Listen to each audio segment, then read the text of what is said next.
बिस्मिल्लाहिर्रहमानिर्रहीम। अस्सलामुअलैकुम वरहमतुल्लाहि वबरकातुहू। व्यूअर्स, आप देख रहे हैं YouTube channel cooking with Malik family. मैं हूं मिसेस मलिक आपके साथ। उम्मीद करती हूं आप बिल्कुल ठीक ठाक होंगे। अल्लाह ताला के फजल करम से अपनी ज़िंदगियों को अल्लाह ताला की रहमतों के साए तले भरपूर तरीके से गुजारे होंगे। अल्लाह ताला की ज़ात अपना करम फजल हमेशा आप पर यूं ही बनाए रखे, आमीन। जी तो ये आज कुकिंग विद मलिक फैमिली के किचन में बहुत ही मज़ेदार सा नमकीन गोश्त बना रही हूँ, पेशावरी नमकीन गोश्त। कोई इसमें मसाले नहीं जाते, इतना आसान है ये बनाना। ईद पर अगर ये नहीं बनाया तो आपने कुछ भी नहीं बनाया। तो आइए हम जल्दी से इसको झटपट से स्टार्ट करते हैं कि ये कैसे बनता है। जी तो बेस पेशावरी नमकीन गोश्त बनाने के लिए यहाँ पर मैंने गोश्त ले लिया है। 1 kg से ज़्यादा ही है ये। और इसमें स्पेशल एक चीज़ है कि मैंने ये देखिए चर्बी के पीस साथ शामिल किए हैं, क्योंकि नमकीन गोश्त जब हम बनाते हैं उसमें अगर चर्बी शामिल की जाए तो उसका टेस्ट बहुत ही ज़बरदस्त आता है। ये इस गोश्त की खासियत है कि इसमें अगर आप चर्बी डाल के बनाएंगे तो बहुत ही मज़ेदार बनेगा। और इसको आप मटन में भी बना सकते हैं, बीफ में बना सकते हैं और ये चिकन में भी बन सकता है। तो चलिए हम इसको झटपट से स्टार्ट करते हैं। बहुत ही सिंपल तरीके से बनता है, बहुत ही आसान है। कोई इसमें ज़्यादा इंग्रेडिएंट्स नहीं जाते हैं, बहुत सिंपल सी चीज़ें इसमें जाएंगी। और वो क्या क्या जाएंगी वो इंशाल्लाह मैं आपको बताती हूँ। बस एक काम कीजिएगा, मेरे चैनल पर नहीं है तो प्लीज़ मेरे चैनल को सब्सक्राइब कर दीजिएगा, इसकी वीडियोज़ को लाइक कर दिया करें, शेयर कर दिया करें और अच्छे से कमेंट कर दिया करें। जी तो इस गोश्त को पकाने के लिए यहाँ पर मैंने बिस्मिल्लाहिर्रहमानिर्रहीम ऑयल ले लिया। ऑयल हम ज़्यादा नहीं डालेंगे क्योंकि हम चर्बी डाल रहे हैं। ये देखिए ऑयल माशाल्लाह से गर्म हो रहा है। तो कम ऑयल इसलिए कि चर्बी जो होती है उसका अपना भी एक फैट होता है, ऑयल निकल आता है। तो बस हम 1 से 2 मिनट इसको अदरक लहसुन के पेस्ट को फ्राई करेंगे। जी तो फिर यहाँ पर ये देखिए मैं इसको फ्राई कर रही हूँ। और ये मेन चीज़ है, अदरक लहसुन का पेस्ट मेन चीज़ है इस नमकीन गोश्त को बनाने के लिए। बिस्मिल्लाहिर्रहमानिर्रहीम। इसमें से मैं शामिल कर रही हूँ गोश्त को। तो यहाँ पर गोश्त की हमने भुनाई करनी है अच्छे से, बहुत अच्छे से हम इसकी भुनाई करेंगे। जी तो यहाँ पर माशाल्लाह से ये देखिए कि मैंने इसकी भुनाई की और इसकी भुनाई को करते हुए कम से कम मुझे 10 मिनट हो चुके हैं। अब यहाँ पर हम इसमें कुछ स्पाइसेस डालेंगे, बहुत ज़्यादा नहीं डालने हमने, बस ½ टीस्पून ब्लैक पेपर डाल रही हूँ बिस्मिल्लाहिर्रहमानिर्रहीम। और ½ टीस्पून नमक बिस्मिल्लाहिर्रहमानिर्रहीम।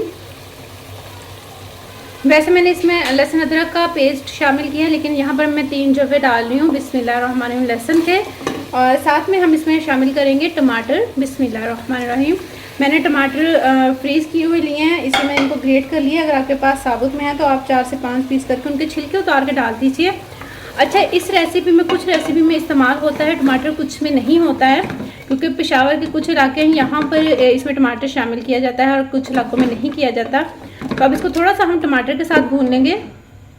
जी तो इस टमाटर के साथ मैंने इसकी भुनाई की है बिस्मिल्लाहिर्रहमानिर्रहीम। और ये 4 मैंने सब्ज़ मिर्चें डाल दी हैं।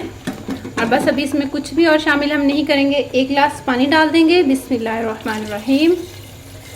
ये देखिए, और बस इसको मिक्स करेंगे और इसको हम कुकर लगा देंगे। हम 15 मिनट का इसको कुकर लगाएंगे और 15 मिनट के बाद इंशाल्लाह फिर देखते हैं कि ये किस कंडीशन में आया है।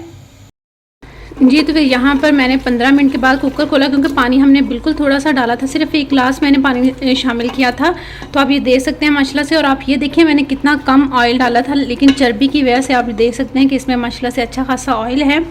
तो इसको हम थोड़ा सा तेज़ आंच करके थोड़ा सा इसको खुश करेंगे कि जो थोड़ी सी हमें ग्रेवी नज़र आ रही है ना, तो ये हमें आनी नहीं चाहिए।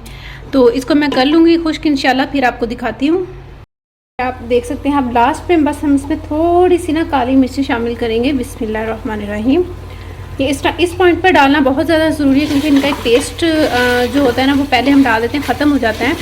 तो इसका एक प्यारा सा डिलीशियस सा टेस्ट आएगा इसमें। तो बस इसको 1 मिनट के लिए हम ढक देंगे और फिर इसको डिश आउट कर लेंगे। जी तो ये देखिए माशाल्लाह से 1 मिनट के बाद इसकी कंडीशन देखिए आप बिस्मिल्लाहिर्रहमानिर्रहीम। जी तो वैसे अल्हम्दुलिल्लाह माशाल्लाह से पेशावरी नमकीन गोश्त बन के बिल्कुल रेडी है। बहुत ही कम मसाले इसमें जाते हैं और बहुत इजी बन जाता है, बहुत झटपट बनता है और बहुत ही ये मज़ेदार बनता है।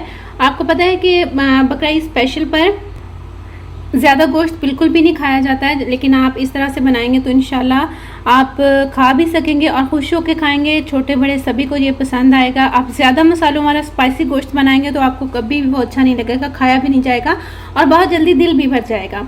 तो इंशाल्लाह आप इसको ट्राई कीजिएगा, अपनी ईद को एंजॉय कीजिएगा, मुझे दुआओं में याद रखिएगा और मेरे चैनल को सब्सक्राइब करना बिल्कुल भी मत भूलिएगा। और अगर आप चाहते हैं मेरी वीडियो सबसे पहले आपको मिल जाए तो प्लीज़ बेल आइकन को ज़रूर प्रेस कर दीजिएगा। और जाते हुए हमेशा की तरह यही कहूँगी कि अपनों के लिए जब भी कुछ बनाएं दिल से बनाएं, प्यार से बनाएं, उसमें ढेर सारा प्यार शामिल करें तो वो चीज़ माशाल्लाह से बहुत ही ज़बरदस्त बनती है, क्योंकि उसमें आपका ढेर सारा प्यार जो शामिल होता है। खुश रहें, खुशियाँ बांटें और लोगों के लिए आसानियाँ पैदा कीजिए। अपना बहुत सा रखिएगा ख्याल, मेरा कीजिएगा इंतज़ार। मैं आऊँगी इंशाअल्लाह किसी नई रेसिपी के साथ। अल्लाह ताला के साथ आपके मेरे और हम सब के रिज़्क़ में ढेर सारी बरकत अता फरमाए, आमीन। टेक केयर, अल्लाह हाफिज़।